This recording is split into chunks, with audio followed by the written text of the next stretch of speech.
Hey, what's going on, social media family? I have a powerful word for you today.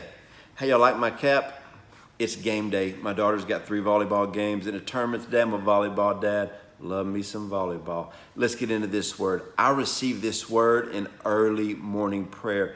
And man, when I received this word, I knew it was going to be a word that would help you, challenge you, strengthen you, and encourage you. I know I was really encouraged when I heard this word.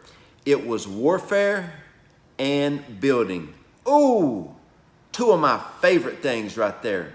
Warfare and building. I love warfare. I love good warfare. I love getting in there and mixing it up with the enemy because I'm going to win. Why? Because it's not me, but it's him.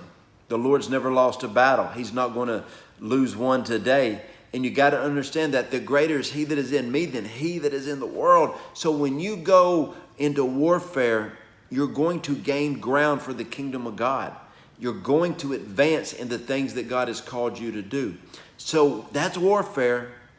But then building. Oh, I love that building anointing when you're building, your marriage, building a relationship with your kids, building a business. I love building businesses. I love building ministry, creating new avenues of ministry, different video shows or different podcasts or articles or outreaches. I just love building ministry. I just love building because I'm an apostle. And so I'm not afraid of the warfare because it just comes with the territory. And when you want to gain new territory, that's what happens. You know what the word encroachment means? It means when somebody is trying to push in on your space or your territory. Whenever you are building, the warfare is going to come in because the enemy is going to try to encroach, bring an encroachment upon what you are trying to build. But here's the thing, in warfare and building, you're going to have to be able to swap. You're going to have to be able to switch stuff. Now, when I was a kid growing up, you would see people when they were real serious about something, they would get the cap, they'd turn around backwards, okay? They turn the cap around backwards. They just swapped real quick. I remember when I was young, I used to play a lot of traveling softball. And when it came down to a time that like it was getting the last inning and somebody would take the field on defense or bat, they would get real serious. They'd put their cap on backwards. I have no idea what that meant, but they just wanted to do that. So what you're going to have to be able to do is learn how to swap from hardcore warfare to automatic building. And so this is one thing that I do. There's a lot of times that I go to prayer just to build my relationship with God. There's a lot of times I go to prayer for warfare. And let's say that I dedicate 30 minutes, a time slot for warfare prayer. I go in and I'm praying in the Spirit and I'm doing complete warfare. But then as soon as I come out of warfare, I go straight into building. Why? Because I got the enemy on his heels. I done knocked the enemy down. Yeah, I know one day he's going to try to come on back. Hey, a lot of people don't believe this, but it's the truth. When you're building, when you're doing something great for the kingdom of God, you will always have some type of warfare. And if someone doesn't believe that, they ain't building nothing. So the thing is, when you go to prayer, spend your time with God to build your relationship with him, but also dedicate time to go in there for warfare. Oh, I'm not afraid of you, enemy. I'm coming at warfare. And man, you start messing around with the enemy, listen, he's gonna back off because he's losing. He's gonna find somebody that he can keep down. The school bully is not gonna come against somebody that he thinks could beat him. They're gonna always pick on the ones that they know that will never retaliate. People that are constantly building are in constant warfare, but they're constant winning. They are taking over. So you got to understand that there are times that we're in warfare and then we switch to building. As we're building and the enemy keeps fighting us, you shift right back. So I don't know why I do this, but when I go into warfare prayer, I pull my cap down tight and I just pull my cap down. I'm just praying. But a lot of times when I'm building something, when I'm working on the computer, I'm getting ready to do something, I put my cap on backwards, boy, and I just get like going after it and stuff. So you just, that was a silly example, but hey. So what you got to understand is this right here. You can have warfare and building in the same hour, of course, in the same day. But you got to understand that when you're building something and you just feel resistance, stop building and go deal with it. Greatest story in the Bible on this is Nehemiah. Nehemiah was building the wall, but opposition kept coming. How many times did Sanballat and Tobiah come back at him? And they would say, hey, come off your wall. Come off your wall. Come off your wall. And he wouldn't even pay any attention. He just kept building, kept building, kept building. We want to meet with you. He wouldn't. And finally, he had just addressed him and said, why would I come off this wall? Why would I come off this wall? I'm not coming off the wall. I'm not going to give you. And so he dealt with it, and then he goes back to building. There's times that he was building that he would stop and he would, have to deal with a few things, and then he would have to go back to building. That's how you are in warfare.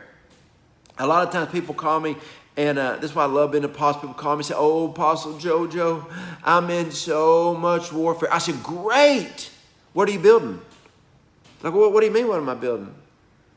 Wait a minute. You're just in warfare by itself? You're defeating the purpose of the whole warfare. See, the devil came to warfare you in John 10:10. The enemy comes to kill, steal, destroy. Does kill, steal, and destroy sound like warfare? 100%. But God came to give you life and life more abundantly. Does that sound like building? 100%. So when the warfare comes in, you're like, yeah, I'm going to war, and then I'm going to build.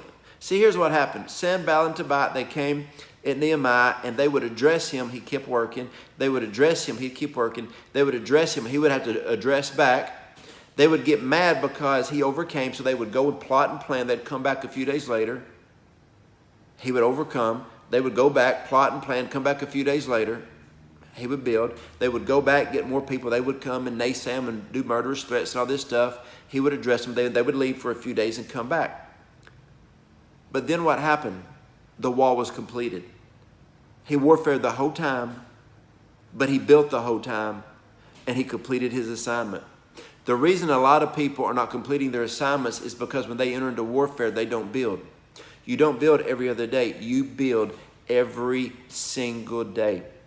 I can honestly tell you that over the last 25 years, not one day, there is not one day that I did not build something towards my God assignment.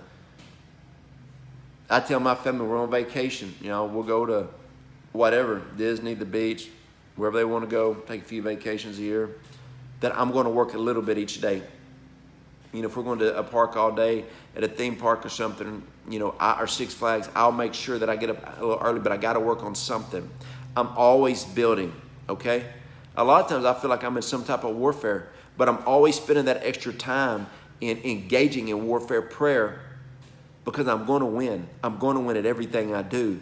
And everybody that runs with me, we're going to win. I'm going to teach you how to fight the good fight. I'm going to teach you how to fast and pray. That's what it is about in life. You got to understand warfare is always going to be there, but breakthrough is always going to happen. And the only reason the warfare attacks you is because it is afraid. The enemy's afraid. Listen, the enemy knows your prophetic words better than you do. The enemy knows your potential better than you do. And the enemy knows what you're capable of a lot more than you know. That's why he's fighting you. But don't glorify in the warfare. Look at what you're building. The Bible says every tree is known by its fruit, not by the warfare they go through. Every tree is known by its fruit. Tudor Bismarck said this, and so did Chuck Pierce.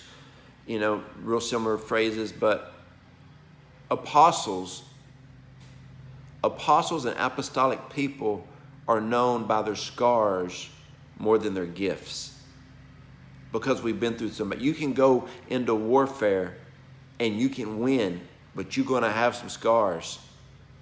But make sure that what you build is bigger than the warfare. All right, guys, that's it. I love praying for. If you want prayer, go to joejoedawson.net. Go to the contact connect button, hit it, and I will pray for you. I love praying people through, and I am absolutely amazed at how many people message me right after we pray and talk about how their breakthrough happened. So love you guys. I want to help you however I can, and you have a super blessed day. And stay in the war. Don't shy away from warfare, because the breakthrough's coming.